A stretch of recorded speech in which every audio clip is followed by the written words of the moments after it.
Late అవ్వడం జరిగింది. నేను యాక్చువల్గా 3:30కి వస్తాం అనుకున్నాం.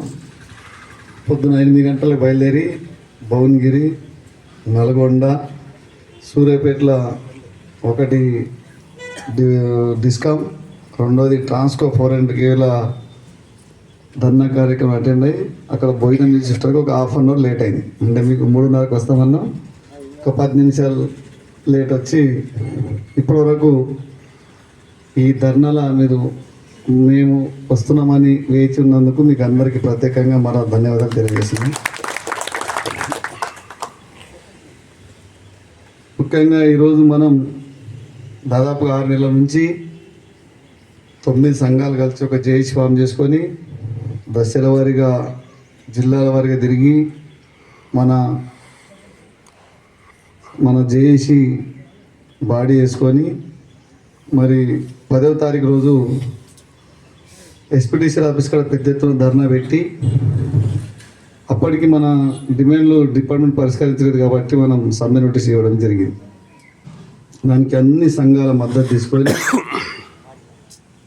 తర్వాత 1104 సంఘం బయటికి మద్దతు ఇస్తూ వాళ్ళు కూడా మనకు సపోర్ట్గా ముందుకు రావడం జరిగింది. మరి నోటీస్ ఇచ్చిన తర్వాత నోటీస్లో భాగంగా మనము డివిజన్ ఆఫీసుల కాడ 2 ధర్నాలు చేసినాం. డిపార్ట్మెంట్ ఎటువంటి స్పందన లేదు. మరి ఈరోజు వంట వార్పు కార్యక్రమం సర్కిల్ ఆఫీస్ కాడ పెట్టినాం. రాష్ట్ర వ్యాప్తంగా పెద్ద ఎత్తున ఈరోజు కార్మికులు కానీ, సంఘాల నాయకులు కానీ, అసోసియేషన్ల నాయకులు కానీ ప్రతి సర్కిల్ ఆఫీస్ కాడ పెద్ద ఎత్తున కార్మికులు ధర్నాలు పాల్గొనడం జరిగింది.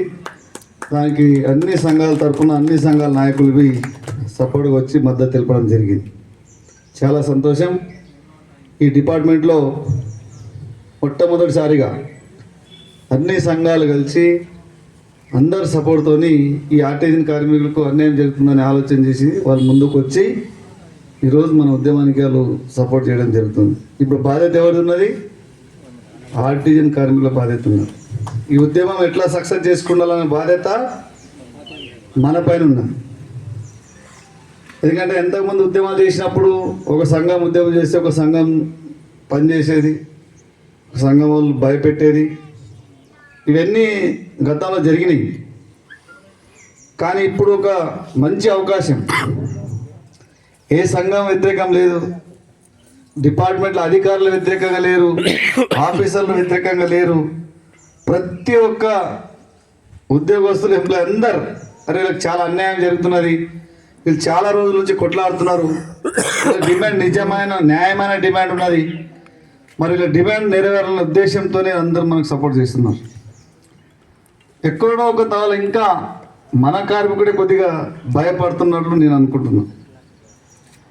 మళ్ళీ ఇప్పుడు మనం భయపడి ఇంత మంచి అవకాశాన్ని మనం వదులుకుంటే మాత్రం మన భవిష్యత్తు లేదు ఈ డిపార్ట్మెంట్లో. ఎందుకంటే దాదాపుగా 15, 20, 25 సంవత్సరాల సర్వీస్ అయిపోయింది. ఇప్పటికే సగంకి ఎక్కువ సర్వీస్ అయిపోయింది.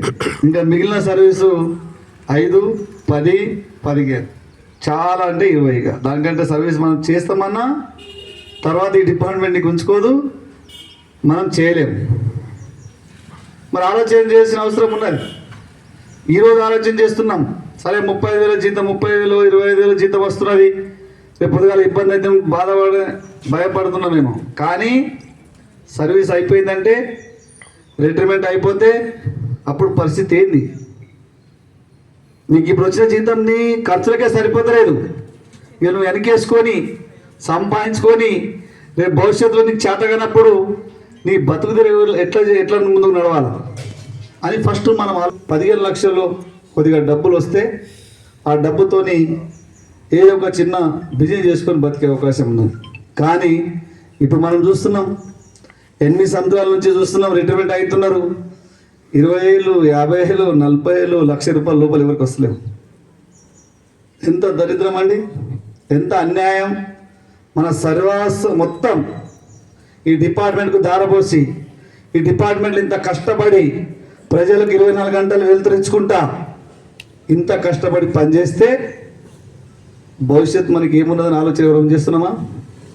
ఈరోజు గడిచిందా, రేపు పొద్దున డ్యూటీకి పోయినామా, 1వ తారీఖు జీతం వచ్చిందా అని ఆలోచన తప్ప భవిష్యత్తు ఏం చేద్దాం, మన భవిష్యత్తు ఏంది, మన పిల్ల భవిష్యత్తు ఏంది, మనం నెక్స్ట్ ఎట్లా బతకాలని ఆలోచన చేయకపోతే మాత్రం మనం ఆగమైపోతాం.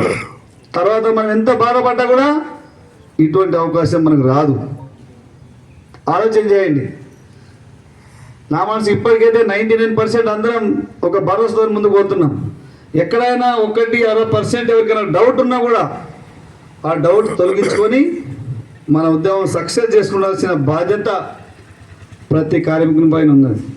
రేపు వరంగల్లో మనం పెద్ద ఎత్తున, ఇంతకుముందు వరంగల్లో మనం 2016లో అన్ని సంఘాలు కలిసి ఏ విధంగా అయితే మనం సమావేశం చేసామో, మన ఆ సమావేశంతోనే మనం ఆ రోజు ప్రభుత్వం ప్రకటన చేయడం జరిగింది. ఈ విద్యుత్ సంస్థలో పనిచేస్తున్న కాంట్రాక్ట్ కార్మికులందరికీ రెగ్యులర్ చేస్తామని ఆ రోజు ప్రకటన జరిగింది. చాలా సంతోషించాం ఆ రోజు. మనం ఈ డిపార్ట్మెంట్లో మనం అందరు రెగ్యులర్ అయిపోతున్నాం. ఒక ముఖ్యమంత్రి గారు ప్రకటన చేసినాక ఇంకా మనకి ఎందుకు అన్యాయం చేద్దాం అనుకున్నాం. సరే, డిపార్ట్మెంట్ మనకు అందరికీ చదువు ప్రకారం విభజించి ఒక ఆర్టీజీని సపరేట్గా ఒక నామకరణం చేసి గ్రేడ్ల వైజ్గా విభజించి మనకు విలీనం చేసుకోవడం జరిగింది. సరే, సంతోషం. కాంట్రాక్ట్ వ్యవస్థ రద్దు చేసి ఈ డిపార్ట్మెంట్లో విలీనం ఏదో విధంగా అయినాం. భవిష్యత్తులో మనకు మంచిగా జరుగుతుంది, మనకు న్యాయం జరుగుతున్న ఆలోచనతో మనం ఉన్నాం.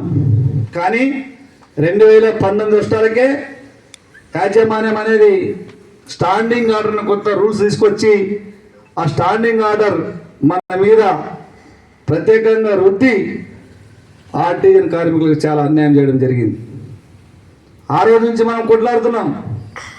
ఎందుకంటే వ్యవస్థలో ఒకటే రూల్స్ ఉండాలా, మనం పనిచేసేది వాళ్ళు పనిచేసేది ఒకటే రూల్స్, ఒకటే డిపార్ట్మెంటు, ఒకటే పని చేస్తున్నాం, 24 గంటలు కష్టపడుతున్నాం, మనకు న్యాయం జరుగుతుందని చాలాసార్లు కొట్లాడు.